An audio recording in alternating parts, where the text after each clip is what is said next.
Hey everyone, welcome to today's video. Welcome to the Gamey Daddy channel. So today I'm going to be talking about the news of Massive taking on a Star Wars game. And before I even go into the video, I'm just going to share with you that I'm actually excited about this without any reserve. Like, I don't have any mixed feelings like, well, I really did wish. No, not at all. I'm elated to see that Ubisoft Massive has been tapped for making a game that's basically one of the most iconic franchises in entertainment today. And I'll dive into a few things, that really does help to shape perspective. And we'll be looking at all of this over the course of this video. So, kick back, relax, grab some popcorn. I might throw a little bit of drama in there. I might agitate a few and step on some toes along the way, but it's not like I mean it in a terrible way. But sometimes I feel like we need to lay out what really is beneath a lot of the situations that we're going through in gaming. Now, one other thing that's happened in gaming today is Marcin Nowinski, who is one of the top leaders at CD Projekt Red, came out with a video basically apologizing with fans, to the fans, and appealing to their commitment to try to reshape and organize themselves to bring Cyberpunk 2077 back to the quality they need it to be. Something very critical he said in that video. He said, please do not take out the anger on our developers. They're very talented people. This is something from the management side of things. That appeal to me is very important. In fact, I'd already, refunded my copy of Cyberpunk 2077. I said, no, the game's not ready on console. What are we doing here? And I almost went back and said, I'm going to buy this game because of that statement that he made. Because game development is not easy. And I've made this appeal many times about The Division 2 and said, the art designer, the environment artist, the programmer, the level designer, these folk have put in their heart and soul. They are some of the best in the industry. But whenever these negative videos about The Division show up, it's difficult for us to actually hear nuance. I've seen videos that have called the developers of The Division 2 lazy, inept, all these names. And I've said to myself, why have people decided to take these things out on, say, the person who worked on the lighting? They've done a good job. Look at Coney Island on this footage that I'm showing you.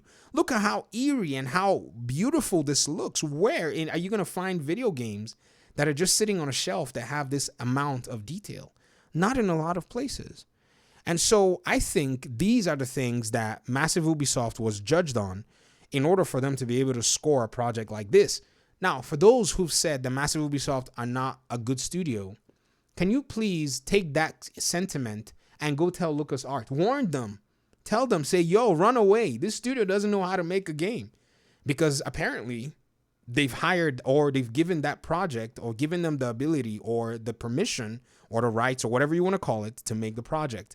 So it's either people at Lucasfilms, they see something that we're not seeing. Or maybe it's something that's right in front of our faces, and because we've played this franchise for far too long, we may have taken it for granted. Who knows? But I can tell you for sure that one of the things that really gave me a better appreciation for The Division 2 was when I decided, you know what? I'm going to go learn what game development's about. And once I looked into the abyss, I saw something that, man, I don't know how these people pull it off. They are a different breed. Because game development has some sort of a problem where every single facet of a development of a video game is unique to that video game. And so even if you're going to make a second video game, you may flip assets, but if your narrative is different, then you're going to have to sculpt and script a whole bunch of different things, e.g., your entire map, your setting, your enemies, your sequences. All of those things tie into it. And if you even think about Massive Ubisoft, they are kind of a baby studio because this is kind of their first take on their own, or second of their first take, The Division 2. They've worked as support studios on other projects. They've also done some really, some good stuff by themselves. Don't get me wrong, like World in Conflict. But when it comes to big franchises, like really groundbreaking franchises, I think The Division 1 was their big break. But not every studio gets it right in their first or second shot. That's not how game development has worked. There are studios who came out on their very first foot or first footing, they dropped the ball. Even on their second footing, they dropped the ball, but they kept on pushing. And I say this all the time, you cannot discredit nor can you dispute the hustle of Ubisoft and their sister and daughter studios. It's not, you can't find it anywhere. They put in the amount of workload that many studios will basically cringe to try to do. In the year that Cyberpunk 2077, a game that a studio had been working on by themselves for 7 years, in the year that they brought out that game and the game bombed, Ubisoft dropped 3 games. In a year where there was a huge pandemic, where basically a lot of scales of production were halted, this studio had teams that delivered 3 games on schedule, basically 2 on schedule actually. One of them moved down just a few months down the road. Whereas, if you look at today's news again on the 13th of January, Hogwarts Legacy, a big game that's being published by Warner Brothers Montreal. I said Warner Brothers Montreal, Warner Brothers Games. I said Warner Brothers Montreal. My Batman content is actually seeping in. Is being delayed to 2022. So what is going on in game development? Is it that game developers are lazy? Is it that game developers are soft and, people aren't being held accountable and all of that? Maybe it could be. But have we considered that game development is actually much more challenging than it was because the standards have continued to be crept over and over to a higher position that right now anything short of your regular, in quote, standard is a failure. And what do I mean? Back in the day, you played a video game, it was 10 hours long and you were good. This is something that Amy Hennig said. Amy Hennig is the lady that did I think she did the Legacy of Kain video game. She was a writer on them and did Uncharted. She was also working on a Star Wars game, single player Star Wars game that EA canned. I'm sure EA is basically enjoying that decision right now.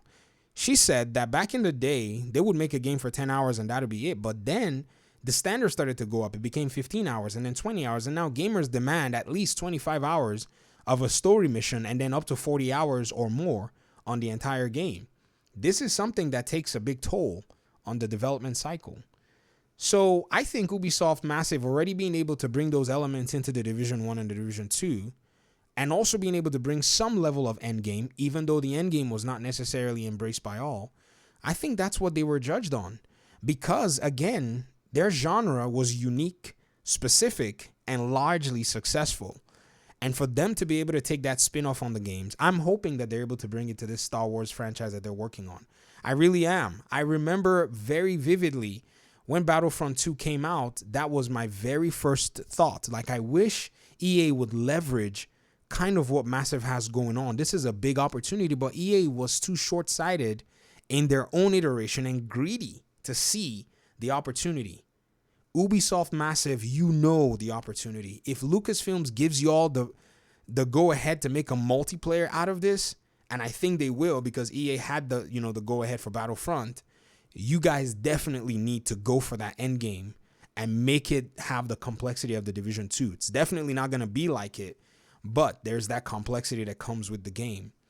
And so I'm basically, in a place where I'm really excited because I don't know if many of you know, I'm a Star Wars games fan. Jedi Fallen Order is a game that I've beaten twice, and I'm trying to go 100% on my second, for my second completion, which I've already completed the story. I'm trying to get everything I can, and then in my third playthrough, hopefully I'll try to play it in the Jedi Grandmaster difficulty. I don't know if I'm gonna make it too far because I'm still kind of stomped by the combat, but that's not gonna be too difficult if I really wanted to take my time. But I've really enjoyed that narrative. I really enjoyed what that game had to bring. So when I saw that this game will basically be coming to our doorstep, and when I mean doorstep, I'm talking Ubisoft Massive. This is a company that's made a game that many of us, or have been a part of a franchise, that many of us have played for multiple iterations. So this to me was exciting news. Now, I know many might think that, we're not going to get a Division 3 when it comes to all of this. Is this the case? I don't think that's the case. I think there is a Division 3 possibility. In fact, even bigger now. And the reason I say even bigger now is because we've now been able to isolate who may or may not be, spearheading the Division 3. One, we know it's not Drew Garrity because he's going to be working on putting a team together, probably going to be eating another 4 years before this game even comes to light, or maybe an Ubisoft 2.5 years, 3 years, cycle, who knows. But we see that Red Storm already has the experience, already has the teaser. They threw a little thing on their Twitter. That was their teaser to say, yo, we're back in the game. There's also Ubisoft Anarchy, who also have worked on the Division franchise. There's also Ubisoft Reflections. These are studios that do have the keys, that do have the experience, that do have the knowledge base to deliver a Division game at the direction of someone who is competent and knowledgeable about the Division. And Terry Spire is definitely knowledgeable. I will not be surprised if he was the game developer or the game director, for the Division 3. And even if he's not the game, director for the Division 3, I still think there are a lot of people who have been in the background who are capable of doing it. I think Yannick is a viable candidate for Division 3 when it comes to game director. They've had enough experience dealing with the community. Division is all about the community. It's not necessarily almost always about the game. So these gentlemen have had experience dealing with us because we are a very passionate vocal community, no doubt. And so I'm really looking forward to what the future basically holds. I'm not disappointed, and I would encourage Division agents to not be disappointed. I think this is a good thing. And then even if we don't get a Division 3 game, what happens? Is it the end of everything? Some have said that Massive probably needed this break from the Division franchise. A lot of vitriol has gone their way because I believe they made their very best of attempts to be able to bring something unique to the gaming scene. No one else would touch a franchise like this. It's crazy. Launch a new franchise and give it a whole new paradigm and a whole new take on RPG looter shooters. No one wanted to touch it in 2000 and whenever the heck it is this concept was born. No one wanted to touch it after 2016 when the game launched. And so far in 2019, nobody even dared. If anything, more people are looking towards a more Destiny-style game.